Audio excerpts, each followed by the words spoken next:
America, 2011. The entire country is locked in an epic struggle. This is an epidemic. A parasitic insect, once thought to have been wiped out, has returned. They are making a big comeback. With a vengeance.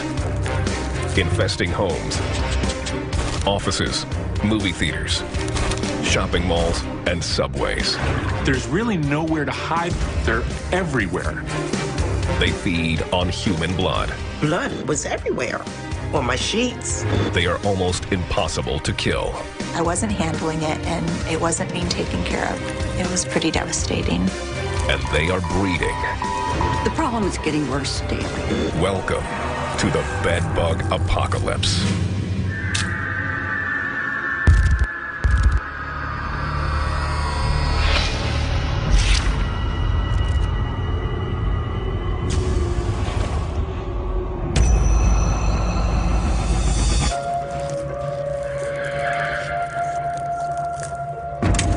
"100 years ago, bedbugs were everywhere. Back in the turn of the century, 1 out of every 3 Americans were dealing with a bedbug infestation. Then, in the late 1950s, they disappeared. People lived bedbug-free, and they forgot about the tiny parasitic insects that once plagued the nation. They weren't a problem. They were something you didn't have to really think about. But now, they are back. Having reports of them in movie theaters, in our retail stores. You could find them on the train, on the plane. You can get them in high-end hotels. They're everywhere. Today, 1 in 5 Americans has had or knows someone who has had bedbugs. The insects are spreading at the fastest rate in recorded history. If we never deal with bed bugs, pretty much you can be guaranteed that you're going to take bed bugs home with you. You are going to know 10 people, 100 people in your circle that have had bed bugs. So what, if anything, can be done about the problem? This is the story of America's war on bedbugs. As told by the people on the front lines. This is bad. The victims. I can't express how bedbugs destroyed my world. Broke me down. And the people battling to stop them.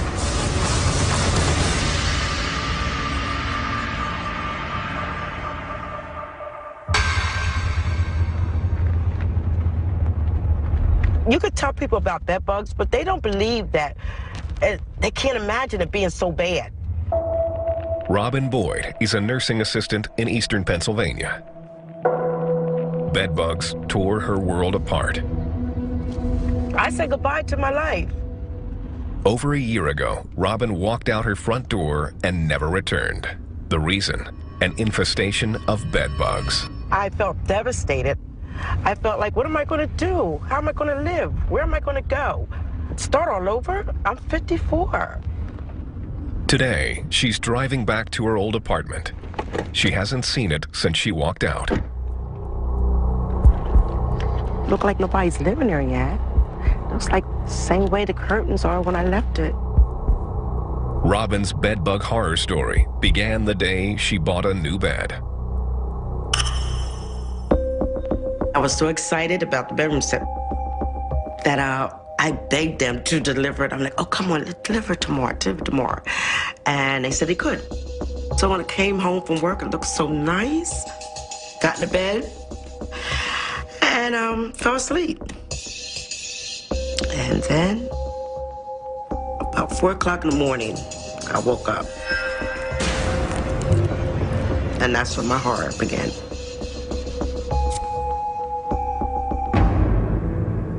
It's like, what in the world is going on? I didn't know. I was half asleep. Blood was everywhere. On my sheets, blood's on my legs.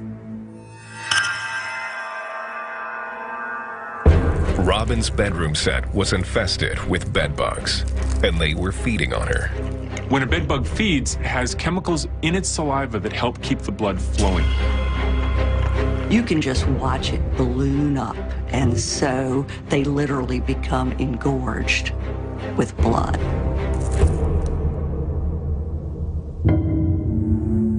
I just start crying. All I'm thinking is, there has to be this bedroom set because it wasn't like this before. All it took was one injudicious purchase to introduce bedbugs into her apartment. 2 weeks later, they had taken over. So now they're in my computers, where I'm sitting. Now everything I see gets a bug. It was horrible. Unable to pay for an exterminator, Robin lived like this for 8 months. She was even too scared to tell her friends and family about the problem. It was horrible because your mind, all you do, your mind is, you're consumed with bed bugs. That's it. If somebody would look at me too long, I thought, oh my God, they're seeing bugs on me. They seeing bugs on me. I was just going crazy. I was on depression pills. I lost my hair, and bald spots just came out from stress and worrying. My life was horrible. I was isolating myself. I didn't let nobody come to see me, and I didn't go out to see nobody. When the holidays came, Robin was terrified of spreading the bugs to her family. So my son comes down for the holidays, and I open the door, and it's cold. I'm like, Michael, I can't let you come in there. And he's like, Mom, I'm your son. It's okay. No, it's not okay. And couldn't even hold him or hug him. So the holidays, I was by myself. Then it got to the point where I didn't know what to do. Here I am, old tough old Robin, me strong, and these bugs are just tearing me. They're winning. They're tearing me up. Eventually, she ran out of options and simply walked away from everything she owned. Bed bugs turned my life completely upside down. I can't express how bed bugs destroyed my world.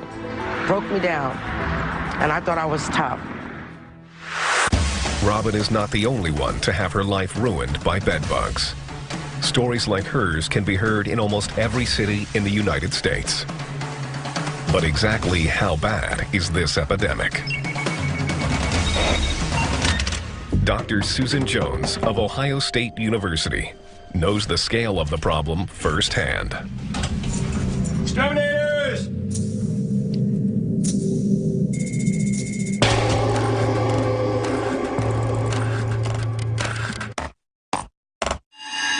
Today, she's at an infested apartment in Columbus, Ohio.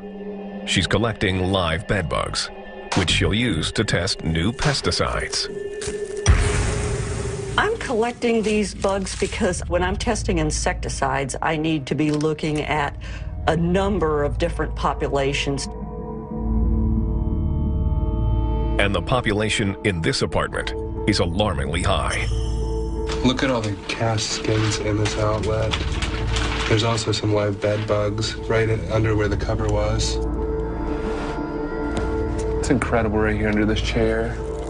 Yes. Oh my gosh, look at that. Oh, I see so many. These are all shed skins.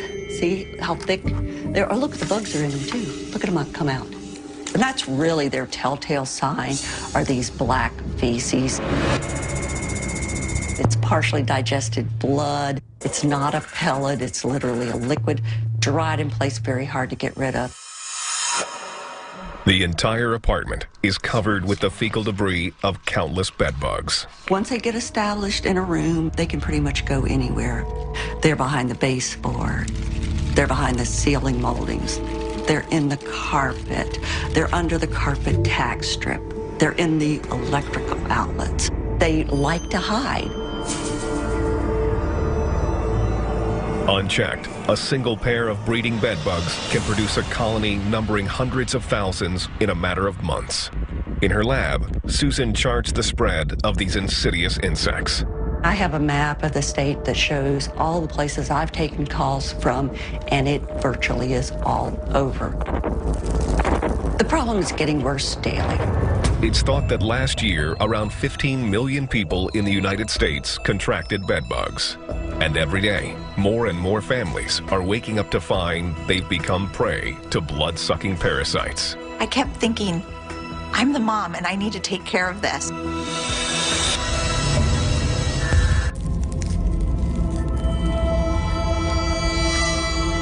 Today, 20% of Americans admit to having or knowing someone that has bedbugs.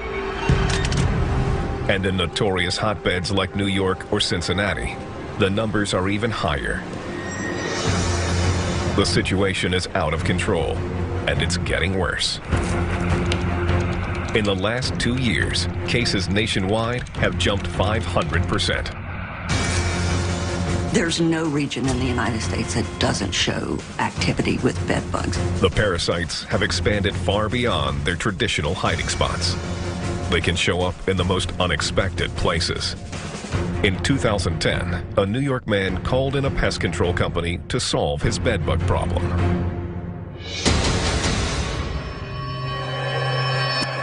They looked all over the apartment, the bed, they couldn't find anything. What's going on here? And they noticed that he had a prosthetic leg. And in inspecting the prosthetic leg itself, they found evidence of bedbugs, including live bedbugs.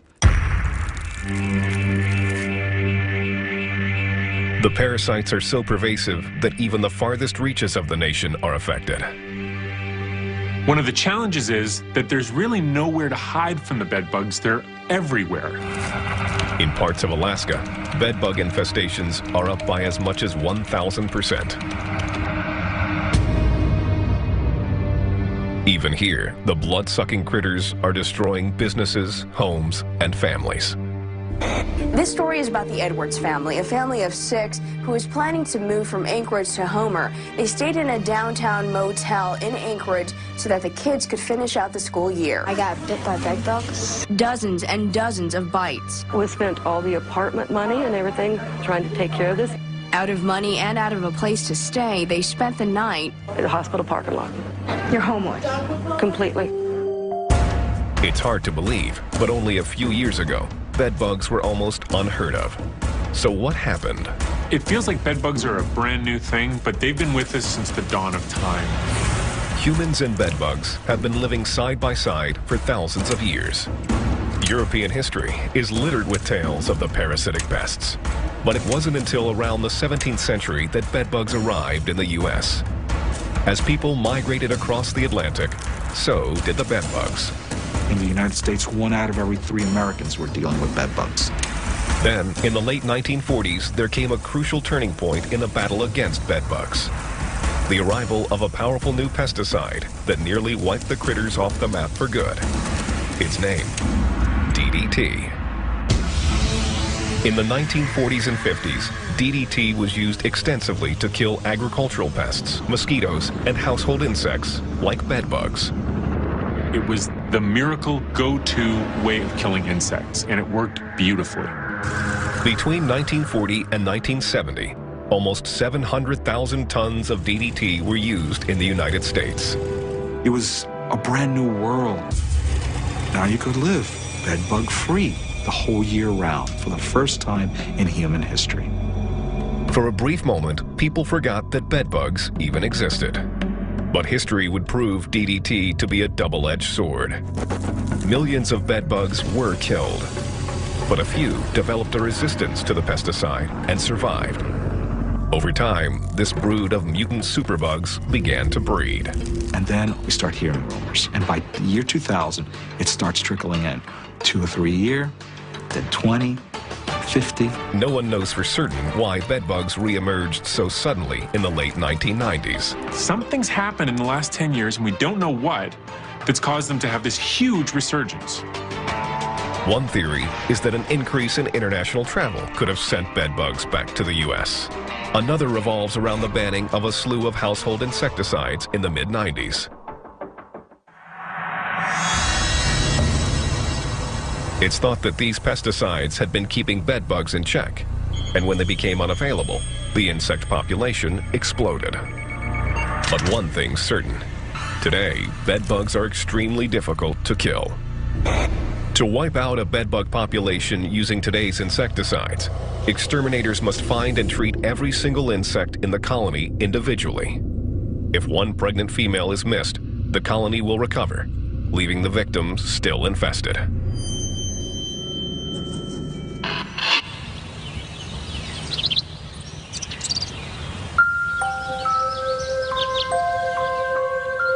Anne is a stay-at-home mom in Connecticut with 6 kids. We live in kind of a rural town in Connecticut. It's a really great place for kids.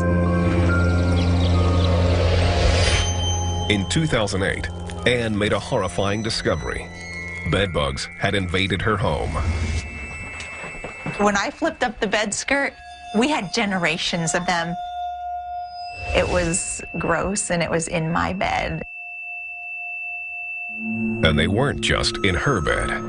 Her children had been bitten too.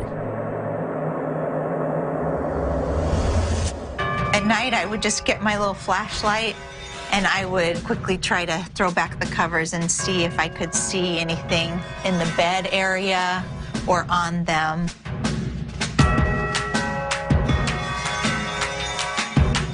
Anne soon realized that it would take more than a flashlight to solve the problem. So she purchased a popular over-the-counter insecticide powder. Wherever the floor and the wall met, I would just put a little bit of dust in the crevices there. But as she laid down the insecticide, the reality of her situation began to dawn on her. A house is full of cracks. You know, there's little cracks along the edge of the floor, in the closets, in the bed. What is so terrifying about bedbugs is that they can hide just about anywhere. Electrical sockets, sheets, zippers. If there's a tiny, tiny spot you wouldn't be able to fit the tip of a pencil into, they can get in there. When her children kept getting bitten, Anne knew the bedbugs were still in her home. With my daughter, I would see bites mostly on her arms. A couple times I would see them on her shoulders or back. It was really hard for me. I kept thinking, I'm the mom and I need to take care of this.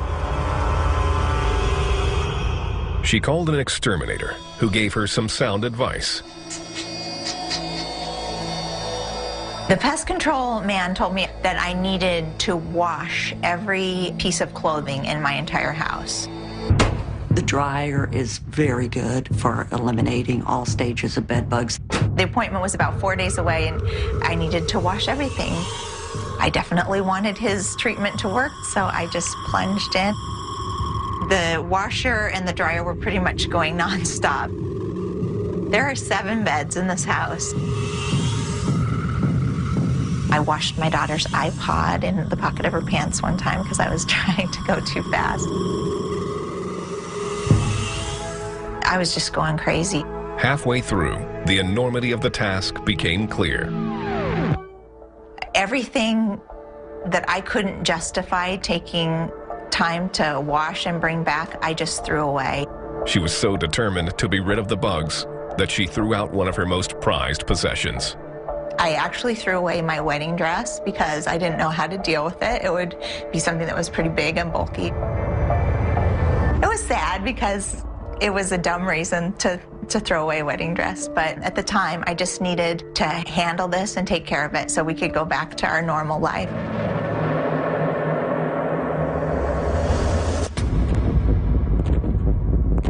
But 2 weeks after the pest control treatment, Anne's daughter was still being bitten. As a mom, you're supposed to be able to protect your kids and look out for the future, and I was starting to get worried about that. So she turned to an unusual source for assistance: a dog. One way to detect bedbugs is to use a bedbug sniffing dog that has been trained to detect the scent that bedbugs give off. Well, the dog cleared all of our house except our bedroom. I wasn't handling it, and it wasn't being taken care of, and I didn't know how my little kids could go back to their normal lives. So it was pretty devastating. The stress of the never-ending battle began to take its toll on Ann's health. I had dropped 25 pounds in a little over 2 months. My husband took me to the doctor, and she gave me some sleep medication and some anti-anxiety medication. 2 months into the ordeal, Ann decided something drastic needed to be done. I needed to get us back to our life. The amount of work I was doing and the stress I was putting myself and the kids through, it couldn't go on. She decided to pay a pest control company $10,000 to have their entire home treated. Today, Ann considers her home bedbug-free, but the thought of reinfestation is never far from her mind. It was a really, really hard time for us. The most alarming fact about Ann's story is that cases like hers are becoming more and more common. The problem isn't going away. It's getting worse. Bedbugs have even taken over the very institutions that were thought to be the safest. How many other stations have bedbugs? Is this a problem? 10 years ago, the number of bedbug complaints logged by New York City stood at 100. In 2010, the number of complaints had risen to 31,000. The bedbug apocalypse is upon us. This problem is big, it's growing, and it's going to be with us for a while. One of the reasons why bedbugs spread so fast is because of the very nature of modern society. In today's world, people travel more than at any other time in human history. And when people travel, so do bedbugs. Bedbugs are excellent hitchhikers. Bedbugs have these tiny little claws that are excellent for grabbing onto things like fabric. Among the most common places that people contract bedbugs are hotels. Christine Drabicki and her husband are suing New York's famed Waldorf Astoria Hotel. We obviously woke up and we had bedbugs. The Waldorf Astoria said it found no evidence of bedbugs. But one study indicates that as many as 25% of hotels in America do harbor the pests. We live in this global world where many of us travel all the time. We stay in hotels and we move between cities. And that network that the humans are using is a perfect way for bedbugs to spread. And it's not just hotels. When people think of bedbugs, they usually think about the bedroom, and that's one of the main places where you find bedbugs. But in this recent epidemic, they're showing up in a lot of other places too. Places like movie theaters, office buildings, and department stores. Places you didn't used to worry about them are now turning out to be breeding grounds. Bedbugs are living in subways, warehouses, and even designer clothing stores. Very famous store in Midtown Manhattan. I had to close down for a few days. What's happening there? Well, somebody who buys shoes or clothing, goes home, tries it on, keeps it in the home, then decides to return the stuff and returns it with the bedbugs. And sometimes the places that seem to be the safest are actually the source of an outbreak. San Diego, California. The city's fire department works round the clock, answering calls not just for fires, but for domestic and medical emergencies.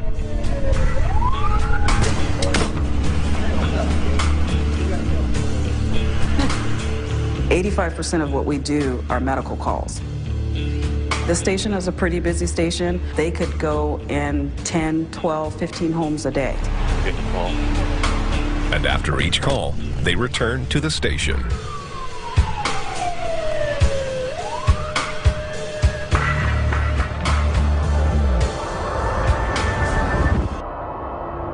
In the summer of 2010, Luke Mans began to notice something unusual in the station's dorm rooms. I was working as an EMT down here at Station 30. I think it was probably around midnight or 1 o'clock in the morning, we got a call. When I turned on the light, I looked, saw that there were some bugs on the bed.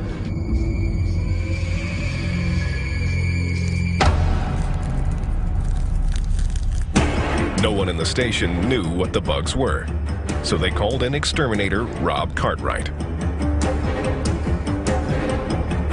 When we saw when we got here, there was a sheet on the bed, and there was blood spots where they were being bit, and then we actually saw live bed bugs on the actual mattress. The company averages 15 home visits a day.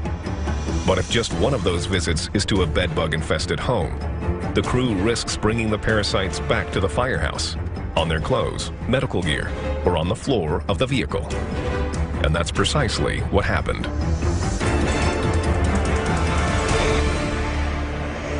The station was really infested, especially in one room, but it was in most of the dorms here. We really needed to get rid of them, and he was able to tell us exactly what we needed to do to eradicate them.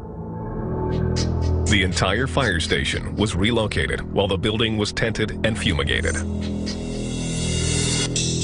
2 days later, the bedbug infestation at Station 30 was over. But the bedbugs had already spread. The chief came by and was like, hey, you know, this exposure, you better make sure you check your home. And I hadn't even thought about that. I went home, looked under my bed, and saw that I had a few there as well. With such a fast-moving bug, department officials quickly realized the problem could be far worse. Firefighters often trade shifts, and they regularly move from station to station. After identifying that we had bed bugs here, is we said, how many other stations have bed bugs? Is this a problem? When the San Diego Fire Department investigated, they found bed bugs in 5 more stations. And there's no telling where the bed bugs traveled to from there. But the bed bugs' ability to find new hosts is only half the story. What they do when they infest a new location is breed. In just 12 months, one pair of breeding bedbugs can spawn a population of over 250,000. It's not just the numbers that are shocking. One of the most puzzling things about bedbugs is the way that they mate, and they do that using something called traumatic insemination. And so every time a male mates with a female, he has to literally punch a hole through her skin to get his sperm inside her. The female recovers quickly, and within 24 hours, she begins to lay eggs. One female can lay up to 500 eggs in her lifetime. When it's time to lay eggs, she can lay them anywhere she wants. They're sticky, and she can hide them in places that they would never be found. With billions of bedbugs roaming the country, it's impossible to say where they'll strike next. And when they do strike, there's no telling how long it will take to get rid of them. I really miss my life. I want things to be the way they were again.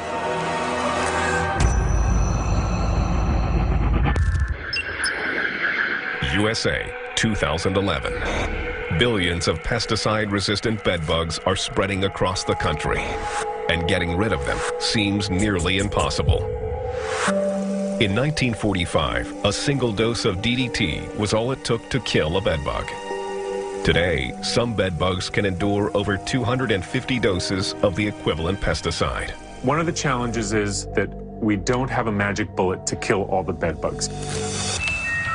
Almost 70% of all bedbug infestations require 3 or more treatments, and the costs can be exorbitantly expensive.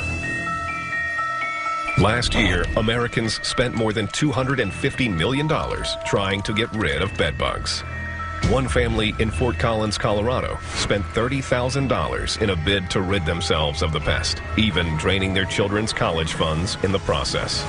Getting rid of bedbugs can be very expensive, and that can cause huge stress for people.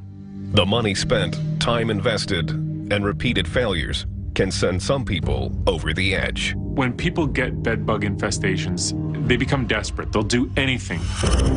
In January 2011, one man in Cincinnati took his battle to the extreme, dousing the walls of his apartment with rubbing alcohol in an attempt to wipe out the bed bugs in his home. The alcohol did kill the bugs, but it's also extremely flammable.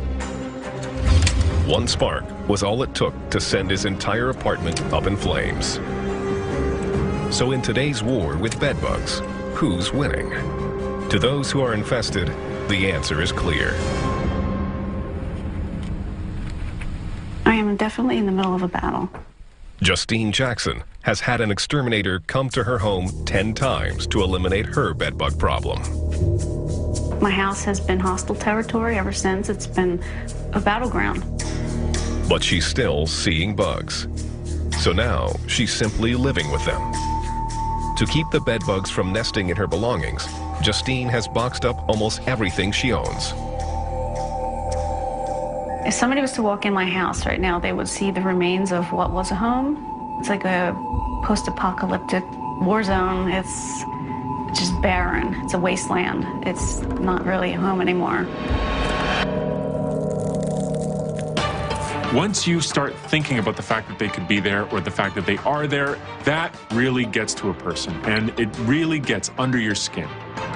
4 months into her struggle, Justine has become obsessed with keeping the bed bugs at bay.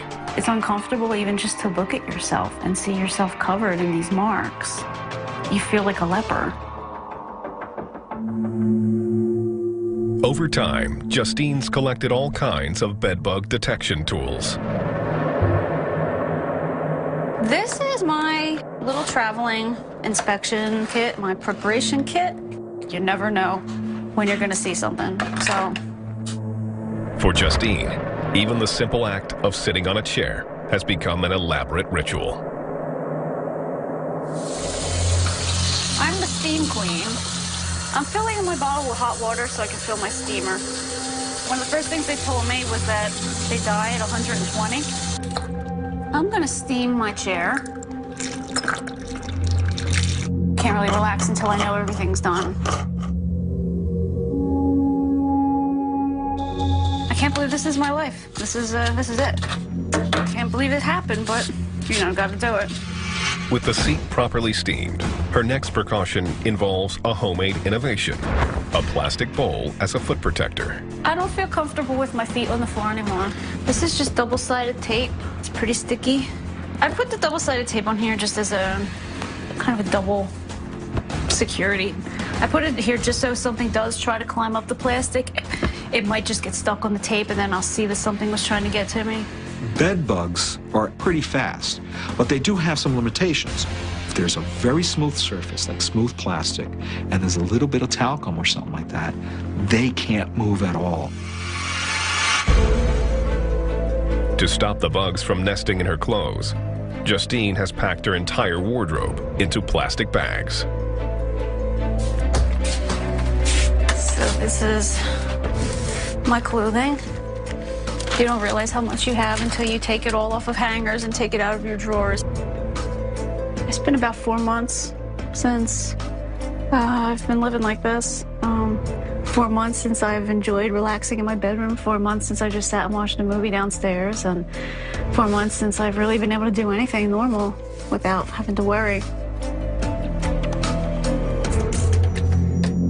Upstairs, Justine prepares for bed by spraying her hair with rubbing alcohol.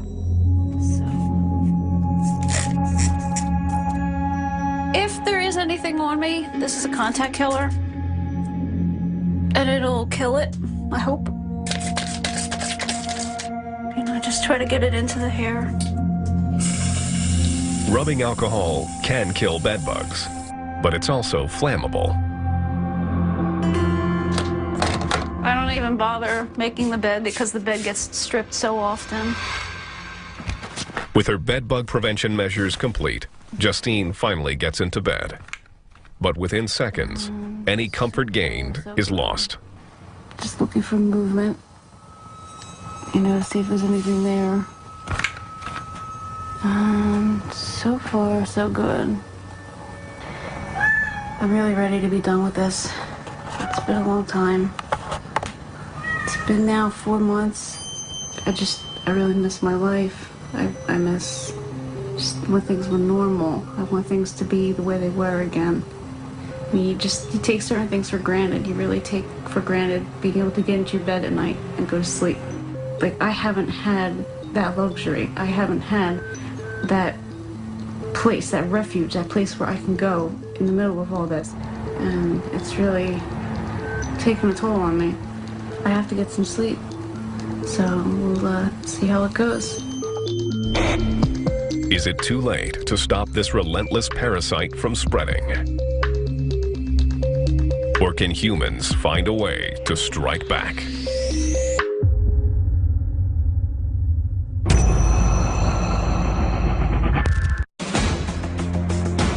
The United States is at war with bedbugs, and the bedbugs are winning. One reason for the insect's success is that bedbugs are perfectly adapted to survive, even when food isn't plentiful. Bedbugs have a life history strategy that works very well for what they do because they can go long periods of time without feeding and just stay dormant and survive and wait. Lab tests prove that bedbugs can live for as long as 1.5 years without feeding. But most bedbugs don't need to wait this long. They can find their next blood meals by tracking their human hosts. They cue in on you.